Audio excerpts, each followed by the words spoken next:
This video was possible with the help of the Wolf of YouTube. Enjoy!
The 27th of February, 1943.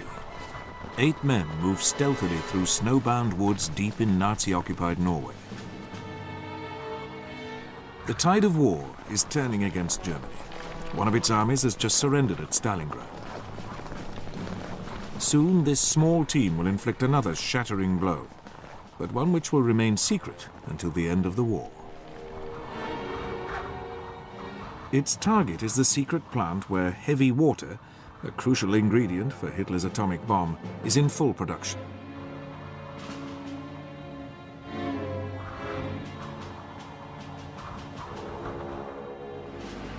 Evading the German guards, the attackers enter the complex.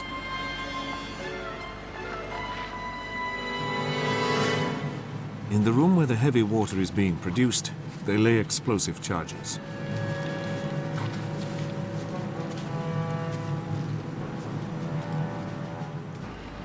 The saboteurs then get away undetected, leaving a British Tommy gun as a calling card.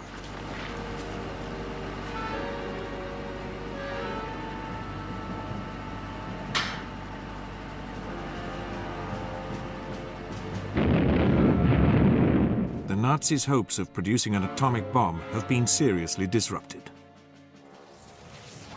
The men who carried out this daring mission were Norwegian agents of the British Special Operations Executive.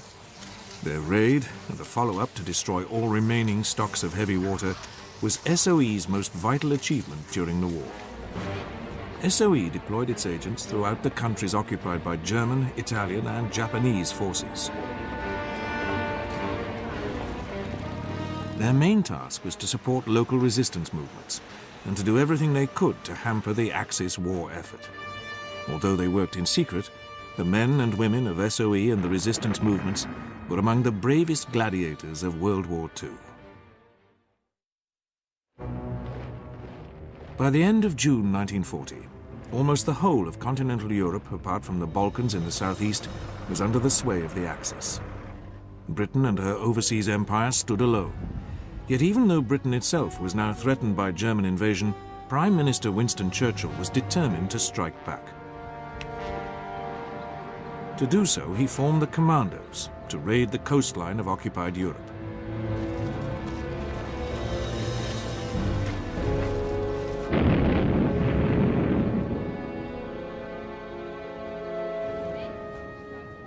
But Churchill also believed that encouraging widespread revolt in the occupied countries would play a vital part in the defeat of Nazism.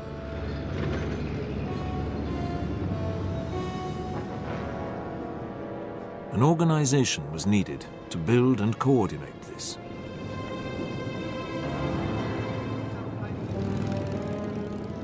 In July 1940, the departments in military intelligence and the War Office, which looked after clandestine warfare, were combined to become the Special Operations Executive, or SOE. Churchill instructed it to set Europe ablaze, but this was not popular with its former masters. They didn't like it.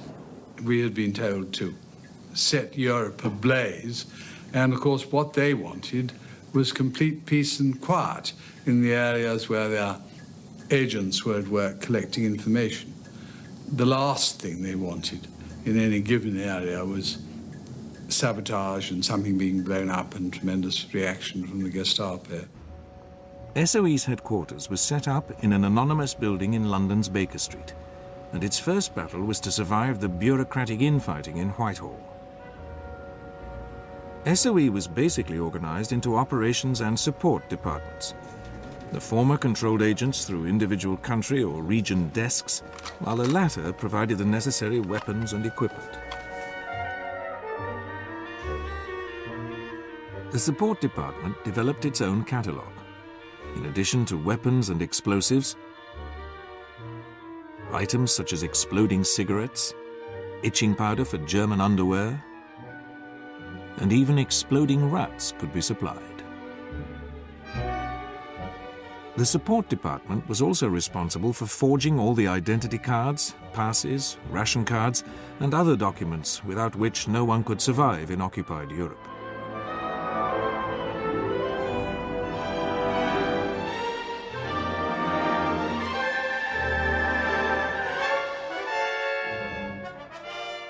At first, agents were given clothing taken from refugees who reached Britain.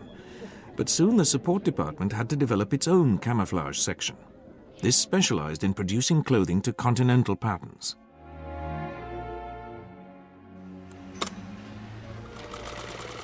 Every detail, such as the alignment of a collar stud hole, had to be correct. Nothing which might betray the origin of an agent could be overlooked. Every article of clothing had to have all English marks removed, including zip fasteners on the flies, because they used to have lightning zip on nearly all of them.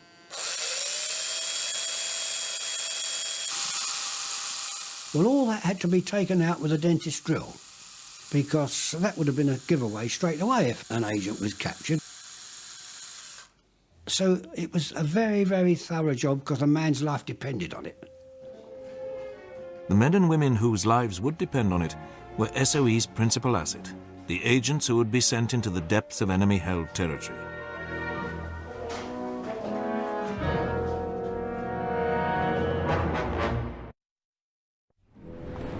The essential requirement for SOE's agents was obviously that they should be fluent in the language of the country in which they were to work, and have a good knowledge of its ways.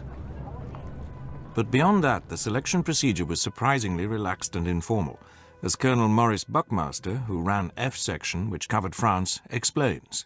Obviously, you put them through a fairly detailed examination of their lives, what they'd done and why they'd done it, and their motivations, a judgment. Then you had to judge on your own. You had to just say, I think this chap could do it, or I don't think this chap would do it.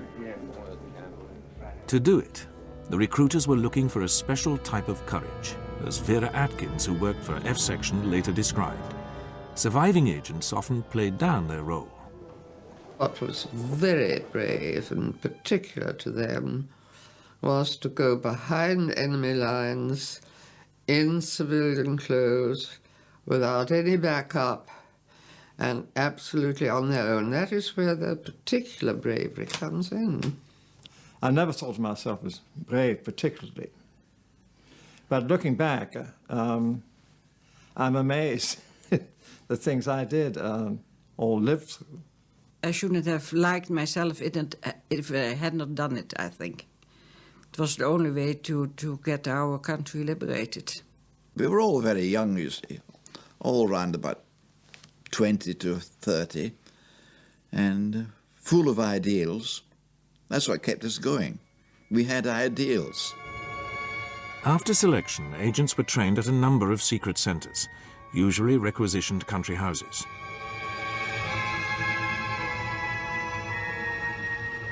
They were put through a strenuous course of fitness training and unarmed combat. They had to master a variety of weapons and had to become experts in handling explosives.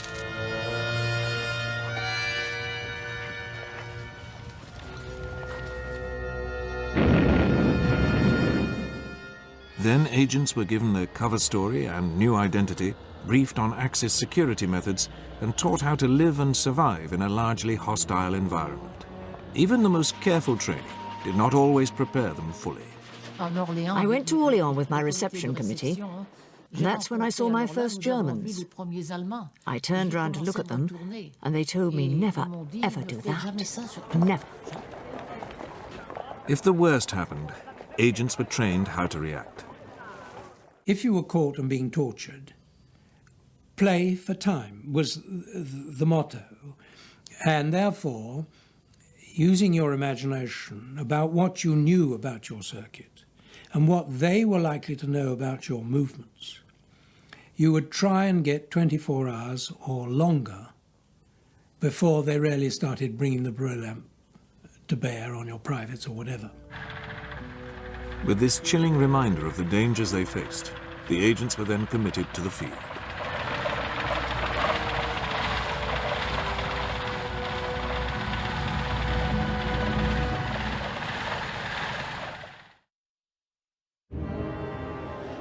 Agents were trained to be parachuted into Nazi-occupied territories, or they could be landed at secret airstrips by aircraft flown by the RAF's Special Duties squadrons.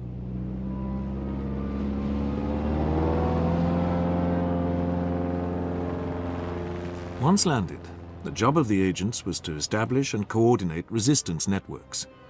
Francis Kammertz, a former schoolteacher who established a major network in southern France, described what was needed. The network was going to operate against limited objectives, industrial sabotage, attacks on railways, telephone communication, things of this kind, and guerrilla warfare. That meant you had to find your local leader, who was trusted by his people. He had to have a team of 15 to 20, perhaps a few more, a few less. He had to have his own parachute ground.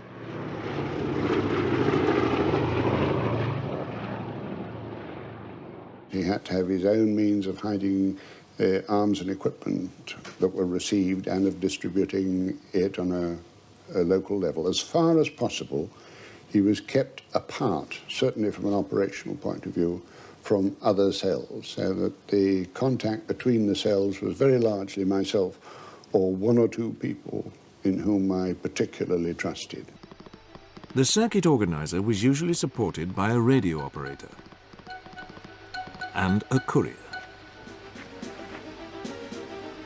Women were often chosen as couriers since they were reckoned less likely to attract suspicion. A key element in SOE operations was the use of the BBC Overseas Service. This broadcast to every country under Axis occupation, enabling coded messages to be sent to the resistance. Le chercheur d'or ira à la foire. SOE was at its most active in Europe, where it experienced many successes, but also some tragic failures.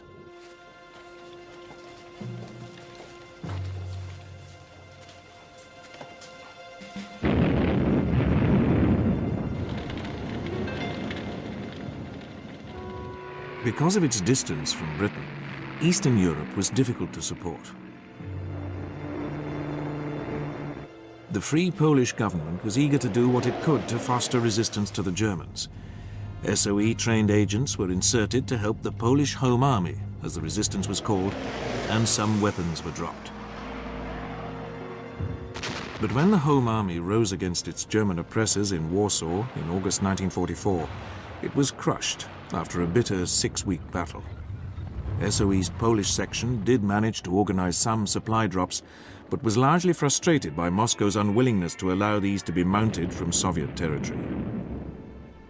In Czechoslovakia, SOE did score one significant success.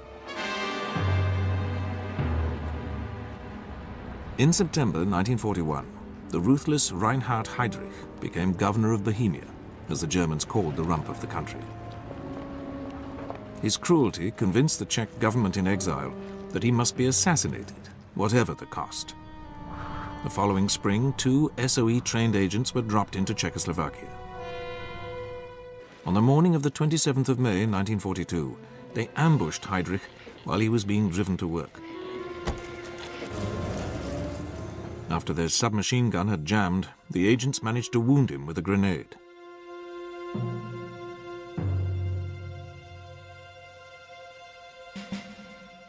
The two men were eventually trapped in a church and, after a fierce gun battle, took their own lives, rather than allow themselves to be captured.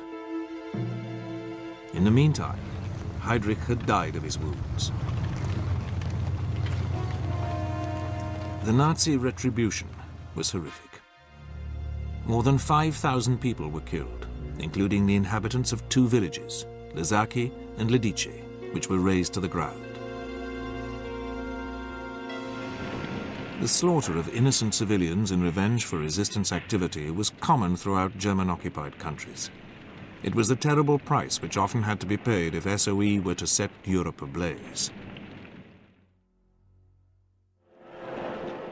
In those parts of Europe closer to Britain, SOE could be more active. Small and relatively crowded, Denmark was difficult to penetrate, but from 1943 onwards, resistance became increasingly effective. SOE organized widespread industrial strikes and sabotage, forcing the Germans to keep 5 army divisions in the country to maintain order. These could have been of better use elsewhere. SOE intelligence also enabled RAF Mosquito bombers to make pinpoint raids in support of the Danish resistance. One of their notable successes was an attack on the Gestapo headquarters in the center of Copenhagen. Not only were its records destroyed, but several imprisoned Danish resistance members were able to escape.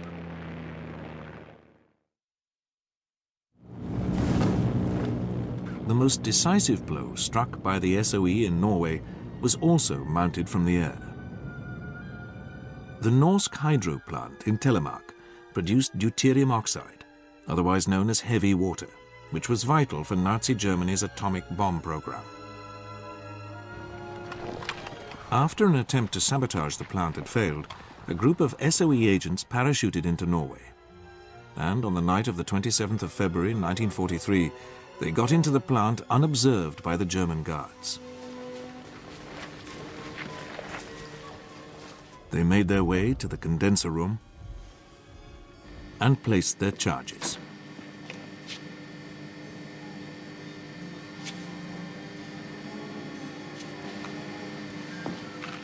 The fuses were lit, and the raiders made good their escape.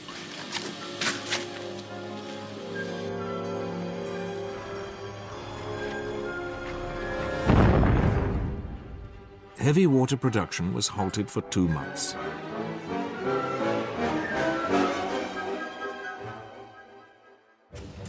The SOE raiders withdrew into the wilds.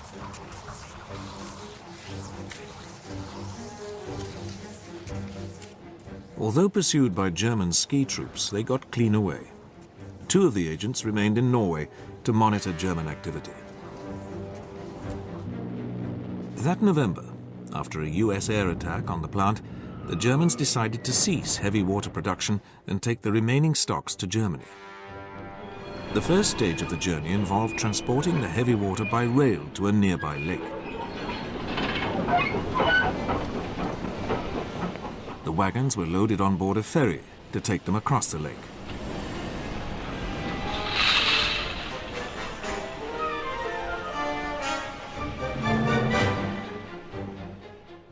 But during the previous night, one of the SOE saboteurs who had remained behind managed to place charges aboard the ferry.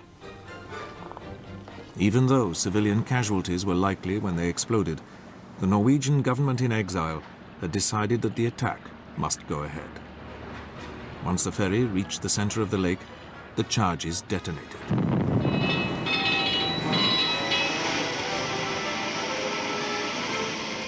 The railway wagons containing the heavy water sank to the bottom of the lake and put a virtual end to Hitler's hopes of building an atomic bomb.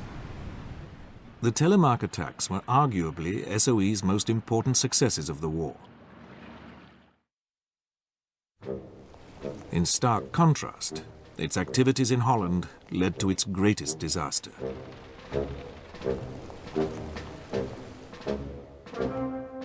This began in the late summer of 1941, when an agent was arrested and a large number of SOE cipher messages seized.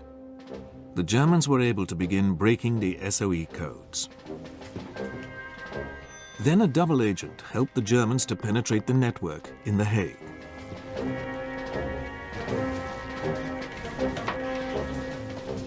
In March 1942, Herbert Lauers, a recently arrived radio operator, was arrested. His captor, German counterintelligence officer Major Hermann Giskus, forced him to transmit messages to SOE London. Even though Lauers deliberately left out his security code to show that he had been captured, and this was noted in London, the SOE's Dutch section inexplicably decided that this must just be an oversight.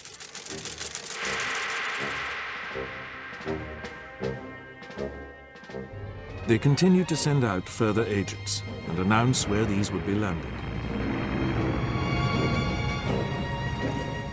The Gestapo were waiting for them. Giskus couldn't believe his luck.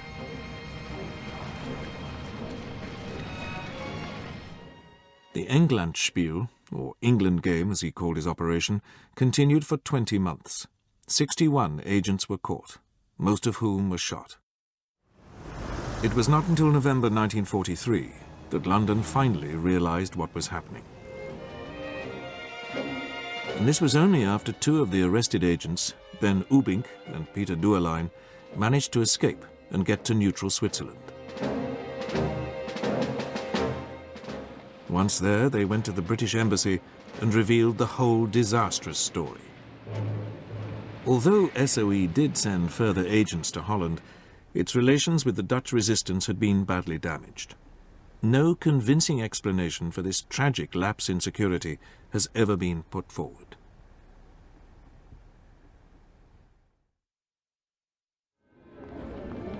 Of all the occupied countries of Western Europe, France was always the most important, for it was here that the Allies planned to begin the liberation of Europe.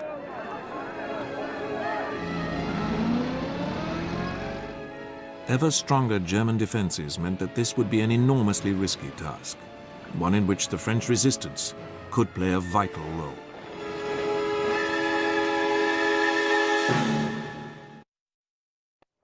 After her defeat in 1940, France was split into two.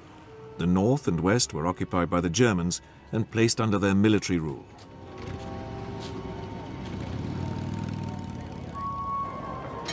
The remainder of the country had a degree of autonomy under the Vichy regime of Marshal Philippe Pétain.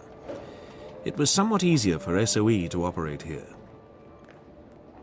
Even so, double agents and the hated Vichy police force, the Milice, were a very real threat. The latter had no compunction in arresting fellow countrymen suspected of resistance activity. All over France, industry was devoted to the Nazi war effort, and this gave SOE one of its greatest opportunities. Attacks on industrial targets by RAF Bomber Command were proving disastrously inaccurate and causing widespread civilian casualties. SOE suggested a coordinated campaign of sabotage against specific targets. A typical case was the great Le Creusot weapons factory in eastern France near the Swiss border. In the summer of 1943, two agents, Raymond Basset and André Jarreau, who had been recruited locally, were parachuted back. Jarreau later explained their aim. I wanted to attack factories, but not to destroy the factory or its workers. I wanted to destroy the factory's means of production, electric transformers, turbines, motors. They would repair them, and I would destroy them again. I was pleased to do my duty.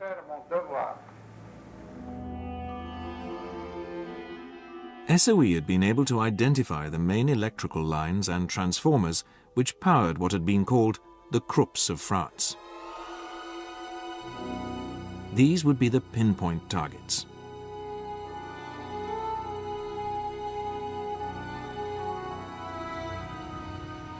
On the night of the 31st of August 1943, Basset and Jarreau moved into action.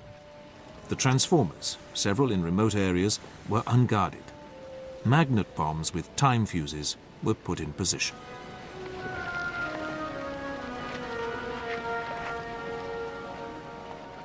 10 transformers were wrecked, and Le Creusot put out of action for weeks.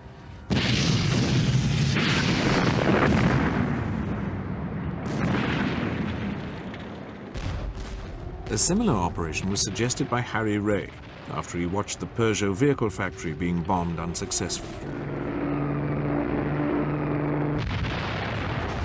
So I then went to Peugeot's, got in touch with Rodolphe Peugeot, and said, look, wouldn't it be much more sensible if we did the sabotage on the ground and arranged for the RAF not to come again? He said, fine, yes.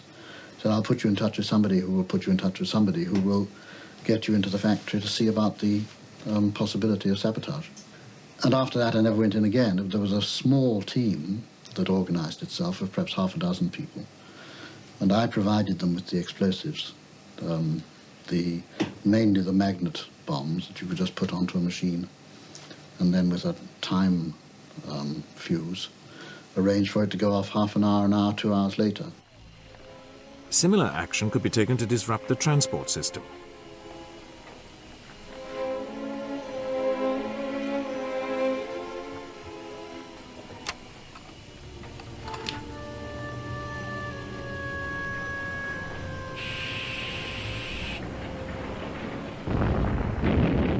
But it didn't always have to involve explosives.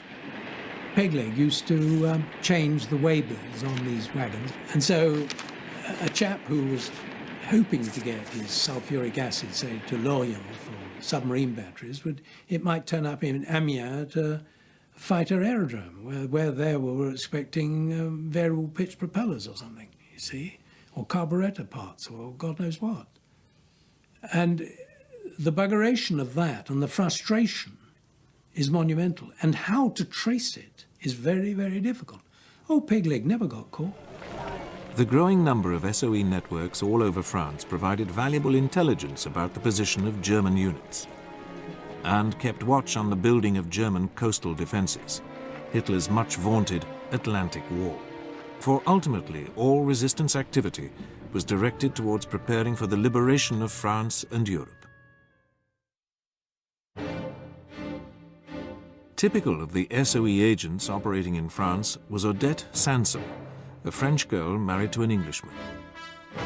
Although she had 3 young daughters, Odette had been appalled by the defeat of her country and volunteered for SOE. She was taken by boat from Gibraltar to the French Riviera, which was then under Vichy control, and landed there at the end of October 1942.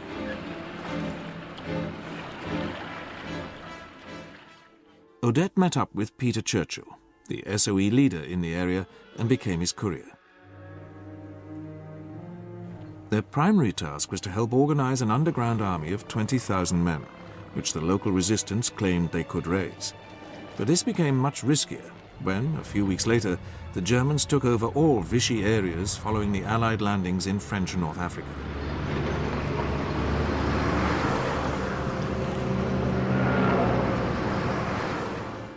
Hugo Bleicher, a German counterintelligence officer, was able to infiltrate the local resistance network. He took advantage of loose talk to locate and arrest Churchill and Odette in spring 1943. The 2 SOE agents were taken to Paris, where Odette survived months of excruciating torture at the hands of the Gestapo, without revealing anything of importance. After the war, she spoke of her experiences. In those places, the only thing one could try to keep was a certain dignity.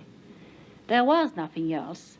And one could just have a little dignity and try to prove that one had a little spirit, and I suppose that kept one going. And when everything was really too difficult, too bad, then one was inspired by so many things, people. Perhaps a phrase that one would remember, that one had heard a long time before, or even a piece of poetry or a piece of music. Odette was then sent, under sentence of death, to Ravensbrück concentration camp north of Berlin, together with other female SOE agents. Amazingly, Odette survived further horrors and was eventually liberated.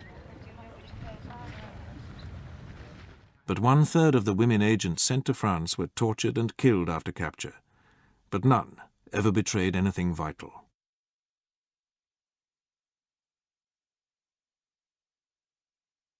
During the second half of 1943, with preparations for the invasion of Normandy underway, SOE support for the French resistance became even more important. Networks and plans were prepared so that once invasion came, German road and rail communications running into Normandy from the rest of France would be severely disrupted.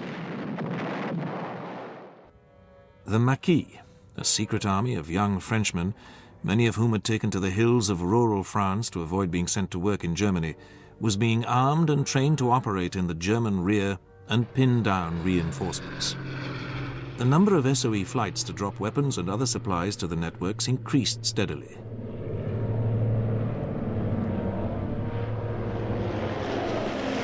But as more and more people became involved in gathering and hiding the supplies, so the opportunities for the Germans to penetrate the resistance grew. By early 1944, many of the key resistance figures in northern France were imprisoned in a jail at Amiens. Unless they could escape, the resistance in the region would be fatally crippled.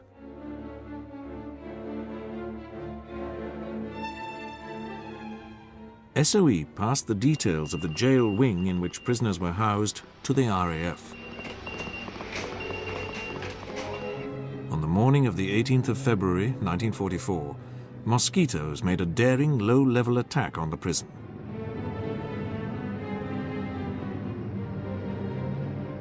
Its walls were breached, enabling 250 prisoners to escape. The resistance networks were functional again by D-Day.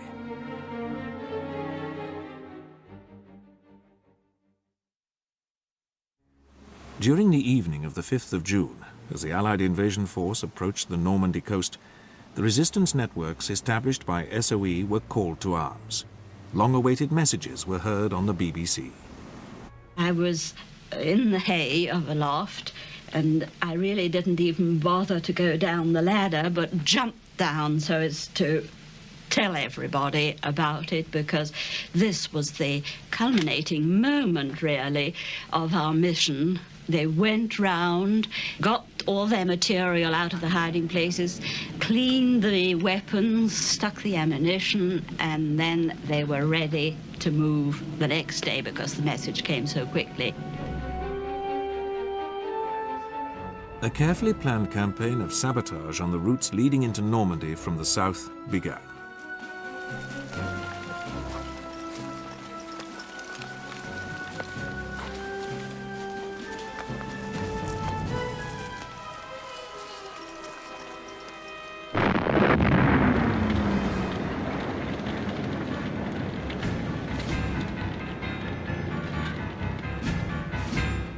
This film, secretly taken by the resistance, shows a German troop train derailed at Champigny, near Paris, and blocking a munitions train in a siding. One example of a resistance operation to slow down German reinforcements was that against the Das Reich Waffen-SS division. This started with tracking down the wagons on which its panzers should have been transported from southern France.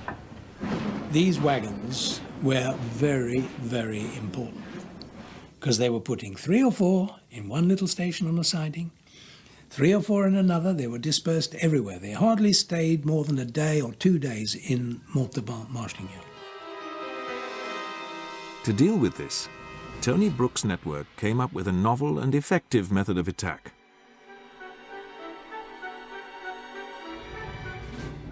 Old Michel converted some grease guns, flattened, made a fishtail at the end, and we mixed salvaged grease with carborundum powder in the garage, had masses of it.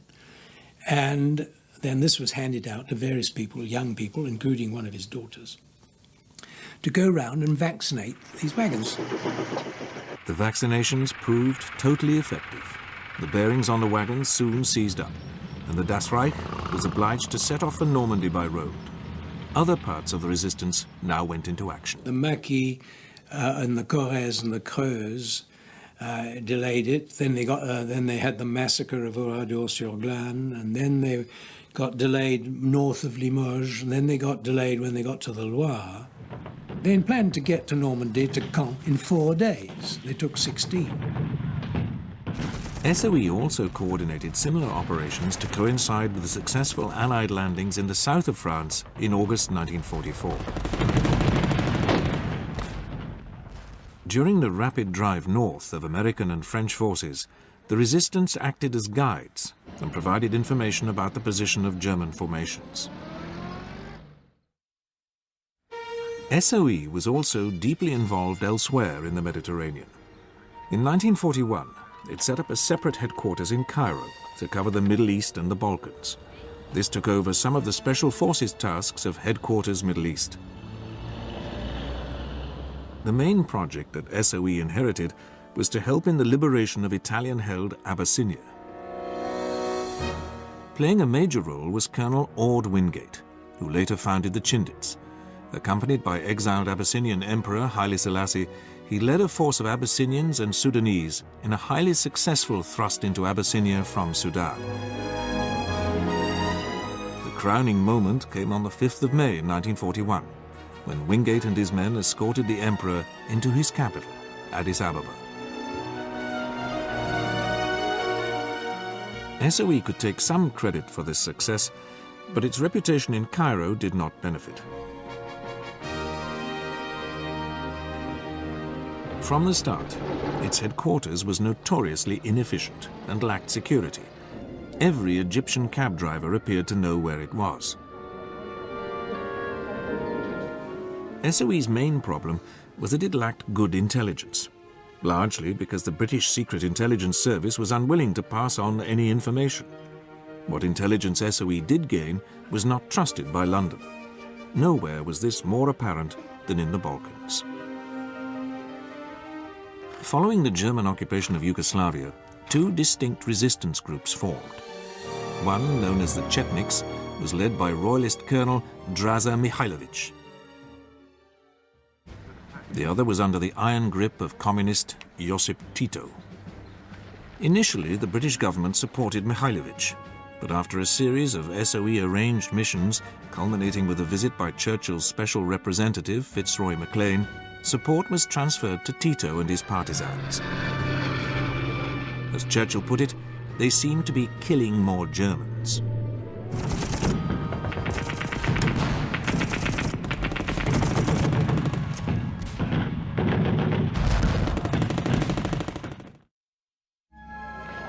In Greece, too, resistance was fractured, with the communist-backed Elas movement being rivaled by the anti-monarchist but democratic EDES. SOE in Cairo had little knowledge of this, as became clear during the mounting of one of its most successful operations in Greece. In September 1942, SOE were asked to cut the railway line which ran down through Greece to the port of Piraeus to support the planned offensive by the 8th Army at El Alamein. This had been identified as one of the most important supply routes for Erwin Rommel's Africa Corps.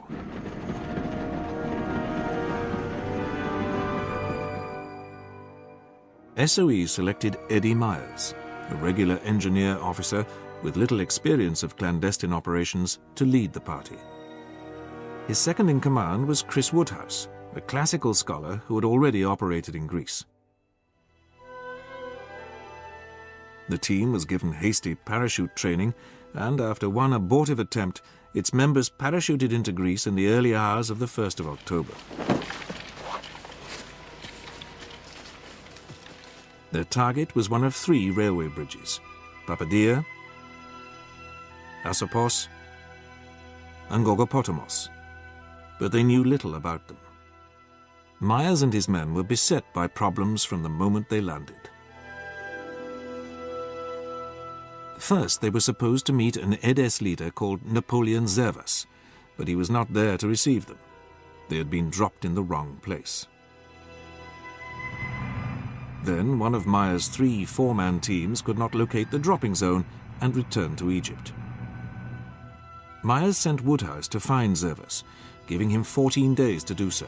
but this meant passing through territory controlled by Hellas. Given the nature of the terrain, Woodhouse's mission seemed almost impossible. Woodhouse later described the confusions with which he was faced as a result of inadequate intelligence. Zervas was nowhere near the area mentioned in my orders. And more serious still, I was told nothing by SOE or anybody else about the complex political relations and rivalries of the Greek guerrillas, nor even their names, which later were to become so familiar to us. Nevertheless, he found Zervas and brought both his men and the rival local Hellas group back to the base camp. The missing SOE team, which had successfully dropped 3 days later, was also located.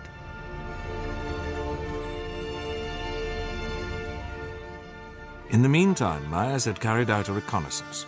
He decided that the team would attack the precipitous Gorgopotamus Bridge.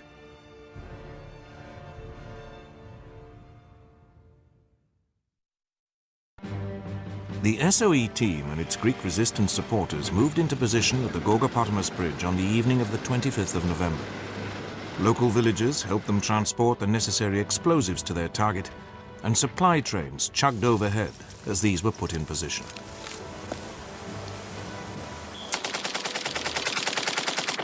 The Andates, as the Greek resistance fighters were called, engaged the Italian guard posts covering the bridge.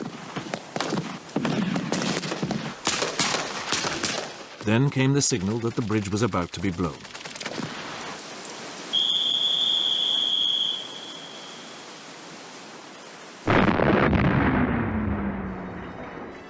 The destruction of the Gorgopotamus Bridge was an SOE triumph, not least in getting the rival resistance factions to cooperate.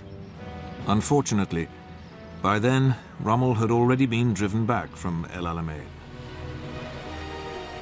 Another blow was that the submarine that was supposed to take Myers and his men back to Egypt did not appear. They were therefore ordered to remain in Greece to provide training for the Andates.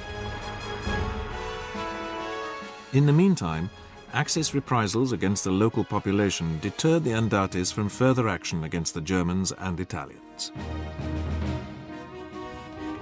Despite this, in June 1943, the SOE agents did attack another of the railway bridges. This was Asopos, whose position on the side of a steep gorge made it a much more difficult target than the Gorgopotamus Bridge. Luckily, scaffolding had been erected to enable repairs to be carried out, and this enabled the agents to place their charges. Once again, the SOE's target was destroyed. But after this second success, the Andates became increasingly involved in fighting among themselves. This eventually degenerated into civil war at the end of 1944, after Greece had been liberated. SOE was also active in the Far East from a base in Australia, after Japanese forces had overrun British, Dutch and American possessions in the area. The problems which it faced there were very different from those in Europe. The often inaccessible jungle which covered so much of the region made it difficult to maintain agents.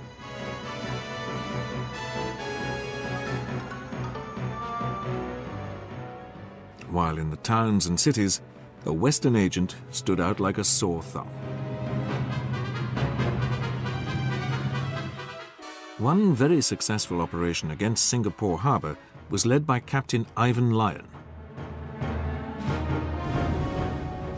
His group of saboteurs set sail from Australia on Operation Jaywick in a captured Japanese fishing boat in August 1943. After an epic 3-week voyage across 2,000 miles of Japanese-controlled seas, they were able to reach an island off Singapore undetected.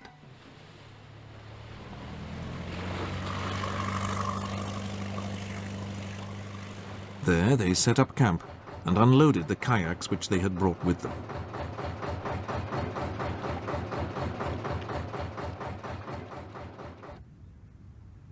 On the evening of the 26th of September 1943, 3 kayaks slipped across the channel to the port. They attached limpet mines to the hulls of a number of merchant vessels and got away undetected.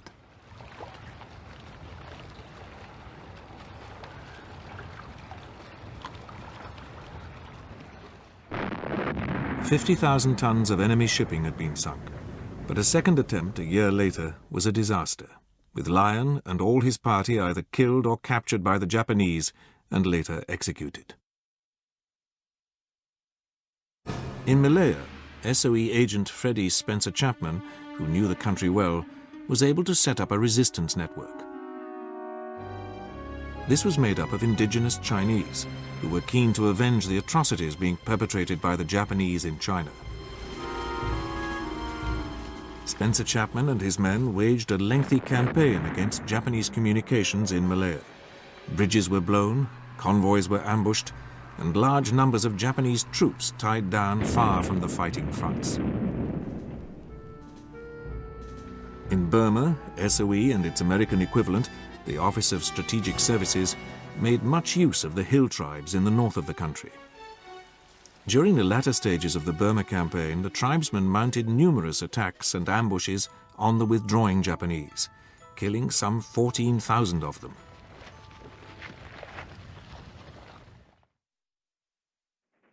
During World War II, SOE operated throughout the world. Its efforts with the various resistance movements played a vital part in bringing about ultimate victory over the Axis powers. But many SOE agents lost their lives.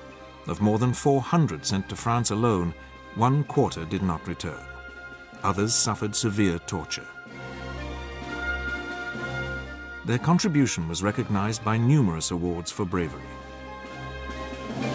Among these was a George Cross, Britain's highest civilian decoration for gallantry, given to Odette Sansom for her exemplary conduct in captivity under extreme duress. The life of the SOE agent was a lonely one, lived amid constant danger. They required a different form of courage from that of the soldier on the battlefield.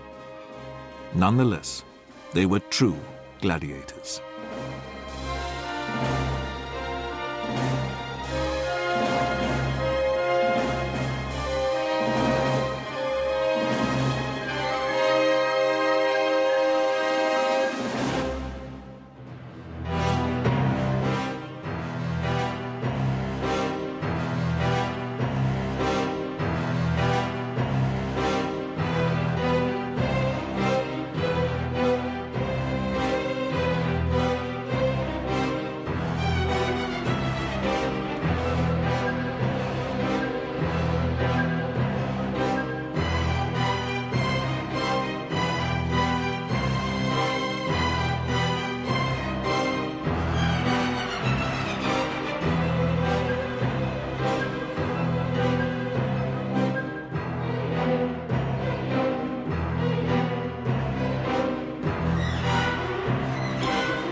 Thank you.